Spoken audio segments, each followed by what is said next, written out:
Arrowhead Field has seen some incredible moments inside that stadium over the past few years. Tonight could be another one. The United States takes on Uruguay in the Group C finale.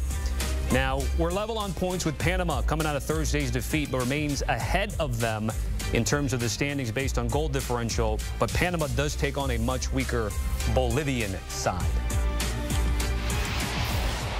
Welcome back, everybody. I'm Tommy Tran with former United States men's national team lead scout Tomas Rongen. TR, great to be with you here. So a win against Uruguay ensures us going to the knockout stage, although it's far from easy saying that. Uruguay, though, will not have Marcelo Bielsa there on the touchline. What chance do you give the Americans here in tonight's crucial game? I mean, the third biggest tournament in the world after the World Cup and the Euros is the Copa América. And obviously, the test so far, we've fumbled some. Greg Berhalter and his Euro-based team, and we're talking about Euro-based team now with big clubs as well, have lost a great opportunity to build towards 2026. But one shot at redemption, as you said again, against a Uruguay team that's considered next to Argentina the favorites to win this one as well. So not an easy test for this team. And also, Greg Berhalter since 2019 has not won a signature game against a top 20 team. Yes, we beat Iran in the World Cup to get to the round of 16. Yes, we've beaten Mexico 4 times. But now we're talking about one of the elite teams in the world. And does Greg Berhalter first and foremost pick his right 11? We all know that Weah is suspended, and then Matt Turner is a bit of a question mark. And on Bielsa, the perfect marriage. Bielsa ball works with La Celeste, the Uruguayan team as well. A chance, so. And high press, a blitzkrieg as well. They gamble, they get a lot of rewards as of late. And this team, as I said again, is clicking in all cylinders. +7, Núñez, Valverde, Araujo. That spine is brilliant. And they can bring Luis Suarez and others off the bench as well. Betancourt. There might be some changes there. He won't be on the sideline. And I'm telling you, Bielsa, sitting on that water cooler in that second half, might come up with something that he sees that he won't be capable of doing that. So that's the X factor, without a doubt, Tommy. Again, Uruguay will not be eager to oblige to the Americans, but again, they will not have their head coach on the sidelines. You mentioned Timo Weah. What does Greg Berhalter put out on the pitch in his absence? Yeah, I mean, and we can look at the keys to success here, which includes the starting 11. I think you got to go like for like. And like for like is Haji Wright. And Haji Wright from Coventry City, by the way, started as a 9, but has played predominantly on the left side and be very, very productive.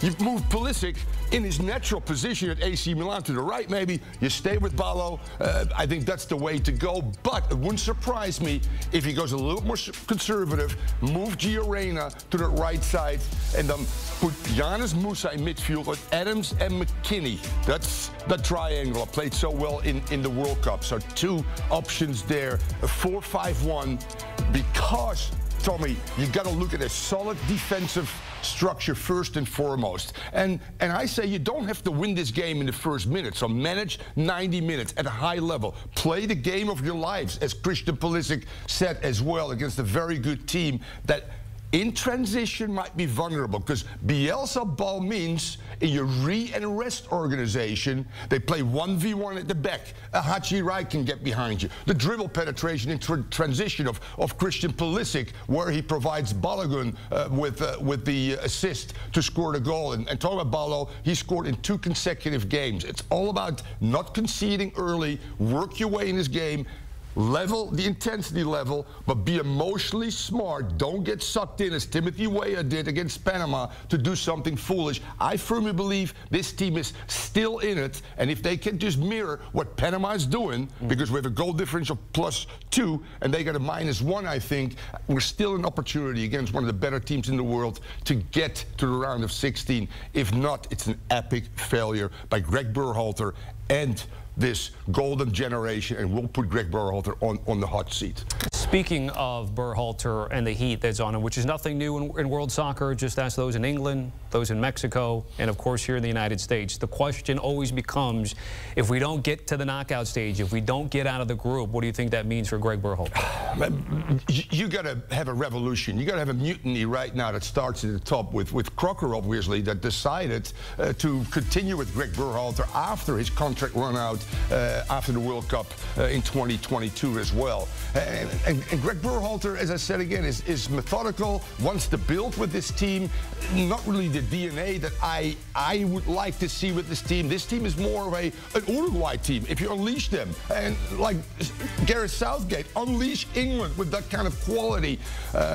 Front foot, aggressive, that's been the hallmarks of this team as well. And again, it would be an epic failure. And you got to look beyond, and then you're going to look at Europe in particular real quick. A Jurgen Klopp would be ideal, or a Jurgen Klopp kind of player. Yes, there we go. Don't tease me. High press, let's go, baby. He's available. I hope tomorrow, Tommy, we're going to sit here and celebrate. We're going to face either Brazil or Colombia. Bring it on. But a tall order for the US men's national team tonight. Yeah, that certainly would be Uruguay. Nice.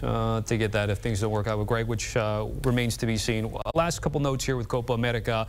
We know this hasn't been the strongest Mexican side. They are in transition, but they're out.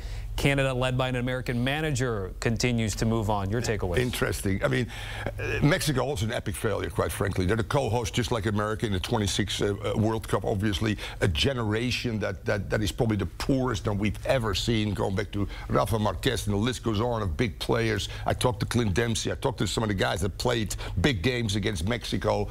Landon Donovan, let's say this is just the worst generation. And right now, they can't beat second-tier Cannonball teams at this particular time.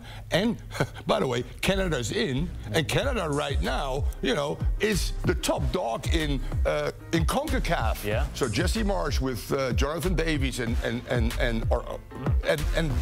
Jonathan David scoring that big goal. They're now facing the surprise package, 9 points. Venezuela, baby, 4th in World Cup qualifying CONMEBOL. Brilliant what Marsh has done. Epic failure by the U.S.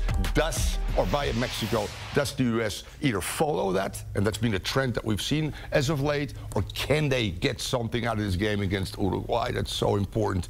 Amazing that it all boils down after the loss against the Netherlands in the World Cup in the round of 16. Fast forward, this is the biggest games of their life, quite frankly. All right, TR, certainly appreciate it. Before we go, you showing us some love there. Yeah, baby. The kit under Let's the go. Blazer. And I'm telling you, Balo, we only need another goal, Balogun. Let's go, 89th minute, and Panama just beat Bolivia by 1 as well. We're still going through. The number 9 could make a difference tonight. The great Tomos Rongen. TR, certainly appreciate it. Remember, our friends over at the Galazzo Network have you covered 24/7. Couple of notes on Mexico. Only Mexico and Honduras had managed to advance in their first petition in the national team tournament, which was Canada. Mexico just 1 goal. Not good. Oh.